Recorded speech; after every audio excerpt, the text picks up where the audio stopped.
Tired of shows that bark and scream at you? This is the show that speaks to you. Here's the game plan.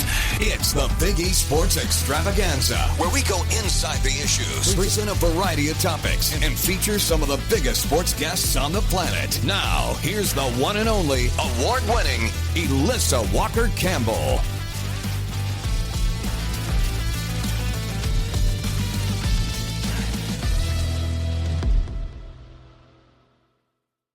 Elissa Walker Campbell, welcome back to the Big E Sports Show. The 2025 NFL Draft, it is in the books, and we're going to provide a full recap. Always an absolute honor to welcome a true legend and pioneer in the world of sports representation. He's known as the original super agent, the inspiration behind the movie Jerry Maguire, and the man behind more number one overall NFL draft picks than anyone in history. Over 50 years of experience, he has helped shape the careers of some of the game's greatest quarterbacks and continues to be a powerful voice in athlete advocacy, mental health, and leadership. Always a true pleasure when we have the opportunity to connect with the great Leigh Steinberg. Hi, Leigh. How are you? Doing good. Peachy, Elissa, how are you? Hey, I'm doing great. And now that the 2025 NFL Draft is officially in the books, what were some of the biggest surprises, whether it was a player falling or a team reaching or a last-minute trade? What say you? Well, obviously, it was the fall of Shedeur Sanders. And you would ask, how did he ever get projected into the top five? Because expectation is everything. Right. And so they had the case of the plummeting draft pick. But to be drafted at the top of a draft, metaphorically, a team has to fall in love with a player. And there were a number of different teams that needed a franchise quarterback, and that position is critical. And they were teams like Cleveland, the New York Giants, Tennessee, the New Orleans Saints, Pittsburgh Steelers. And for whatever reason, he just didn't catch fire with those teams. And I think a lot of it had to do with the scouting process didn't go so well. We bring in a general manager to tutor a young draftee on the best way to do the meeting with teams at the scouting combine. And as an agent, I tend to know which teams are especially excited and have intention to draft a player. So it's not a surprise. One team may pass, but if you know there's three teams, I mean, for example, Patrick Mahomes, there was intense interest from Kansas City. Yeah. And right behind where they traded to, there was also intense interest in New Orleans and Houston. So I knew going into that draft it was going to happen somewhere around that. Evidently, they never had such reassurances. And then you have the whole concept of plummeting draft pick. So teams are in their respective draft rooms and war rooms spread across the country, and all of a sudden someone doesn't go where they're perceived to go. And people start to wonder, is there something we don't know? Is there some impediment to drafting him? And that tends to create distrust. What do you think were some of the perhaps misconceptions that the league might have had about Shedeur and his game? The fact that he has a dominant father. Now, Deion Sanders has been nothing but great for pro football and has been great as a coach, but somehow they got the Lonzo Ball, sports father, into the mix. Second of all, he might not have had every aspect of the skill set in terms of the team went 13-12. It didn't win the national championship. Some people had objections to his mechanics. But here's the thing, Elissa. That quarterback room in Cleveland right now is set up that if Shedeur Sanders looks wonderful and marvelous, he actually could have a chance to start within a year or two. So the journey's not over, it's just beginning. Well, do you think Shedeur landed in a good situation for long-term development? I actually do, because you have a veteran quarterback with Joe Flacco there, and history is replete with examples of Patrick Mahomes, Aaron Rodgers, Jordan Love, players that sat behind an experienced veteran, and when they came on the scene were just much more ready. And if you look at it, they have a Kenny Pickett there who never really made it with Pittsburgh, where he's a first-round draft pick, and then they have two rookies. And so I actually think that was a good spot for him, and it's a spot where if he had convinced everybody he was the franchise quarterback, he could have gone much sooner. I mean, I had him projected as a second-round draft pick. You did, and, okay. Not in the top 5 in the draft. That part didn't surprise me, but that he fell to the 5th is a shocker. Well, what do you think that Shedeur Sanders needs to prove the most at the next level to establish himself as a starter?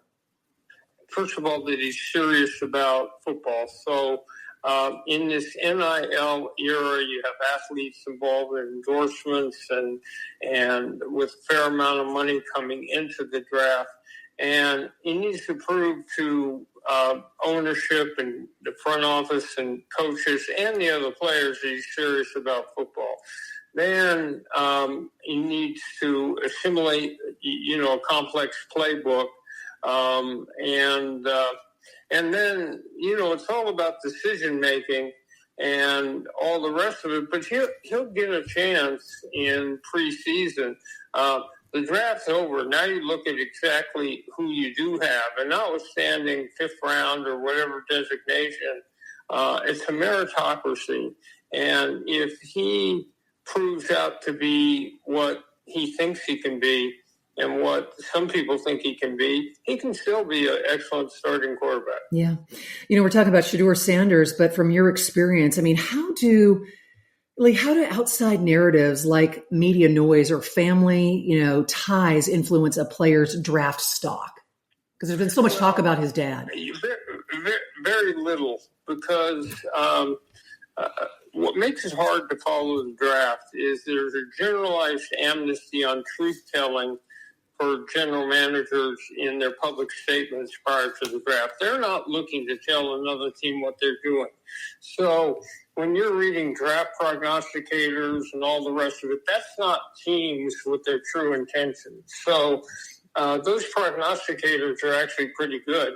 But the reality is that there has to be a click, a bonding that happens in that process. So anything that gets in the way of that is not good. There's got to be a offensive coordinator and a quarterback coach and a head coach who walk away from the meeting with the player and from pro scouting day back on the campus and says, wow, we can visualize this player specifically. And remember, everything in football, the priority comes down to having a franchise quarterback. So that one position has become key. And there's a elevation effect on players in the draft. Was Cam Ward the top player, best athlete available on the board? No, he wasn't. Travis Hunter was, and after him, Abdul Carter. And but they didn't go first because of the intense need for quarterbacks. And you saw the New York Giants move into the back into the first round, and they took Jackson Dart, a quarterback for the future. So there's a real premium on it. So the tendency is for quarterbacks to get pushed up. There were some drafts that had prognostications that had 4 first-round quarterbacks. Didn't happen. Leigh, you're a true legend, a pioneer in the world of sports representation. And I just got to wonder, what are those traits that you specifically look for when you're identifying a potential franchise quarterback? At the end of the day, the quarterback is in adversity. He's thrown a couple interceptions. The crowd is booing. The game's getting out of hand.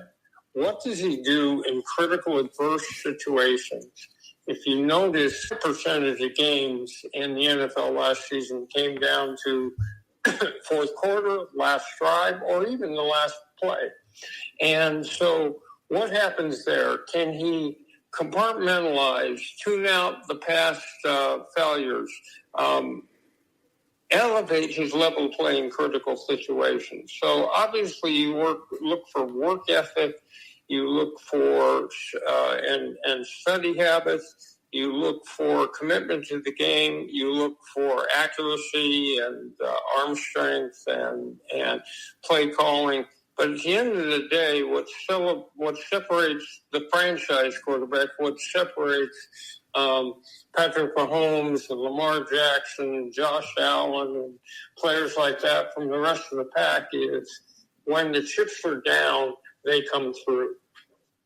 Well, you have represented many top-tier quarterbacks. How would you compare this year's class to those of the past? Not as good. Now, there was a draft some years ago that had Zach Wilson and Mac Jones, and none of those players really proved out. But you didn't have a Caleb Williams in the draft. You didn't have a Bryce Young in the depth that we've seen in the past. Leigh Steinberg, our very special guest on the Big East Sports Show. We are winding down our time, and I just have to ask you, how has your approach as an agent evolved with the rise of NIL, social media, and branding for just these young athletes today?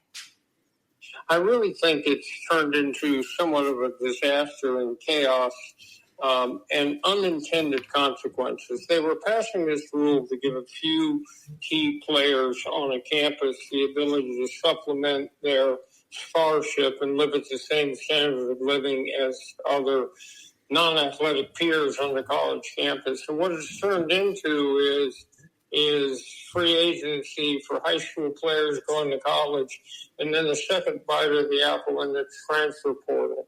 So you have 4 conferences that have elevated above everybody else. If Ohio State wants to play, or Notre Dame or SC or Alabama, they have enough firepower economically to attract those players, and you're going to see those 4 conferences elevate above everybody else. The best example of the current milieu is this. A player who's the best quarterback in the 2025 high school to college crop, commits to LSU.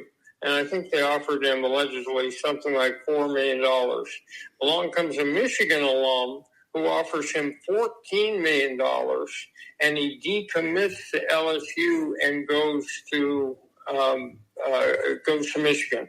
And then you have the case where the Tennessee quarterback is not happy with his NILs, and he sits out of spring ball like he's a pro player holding out, and ends up transferring to UCLA.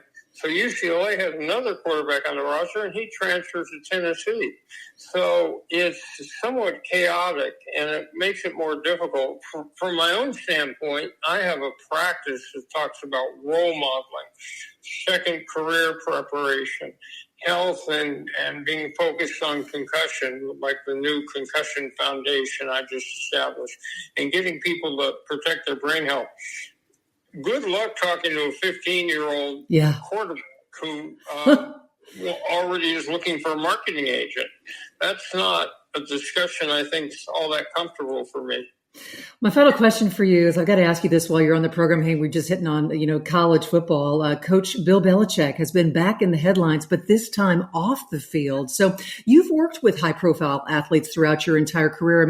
How do you advise clients when their personal lives become a part of the media narrative? Well, I think the hard thing was they had that interview, and Belichick's girlfriend was in the interview and interrupted him. So the first thing is Bill could be doing those interviews on his own. So in other words, the media didn't introduce that. Evidently, she interjected herself into that situation. Why it's a story is the fact that Bill Belichick was one of the least accessible media figures ever, and you knew virtually nothing about him. And all of a sudden he goes to become a college coach, and, seems to National Enquirer every aspect of his life. Well, as someone who has seen decades of the NFL headlines, it just seems like this Belichick story is another example of just how the game has changed off the field as well. So always a true pleasure when we have the opportunity to catch up with you, Leigh. I hope you get some rest after the NFL draft, and we look forward to connecting again real soon. Thank you. My pleasure. You bet.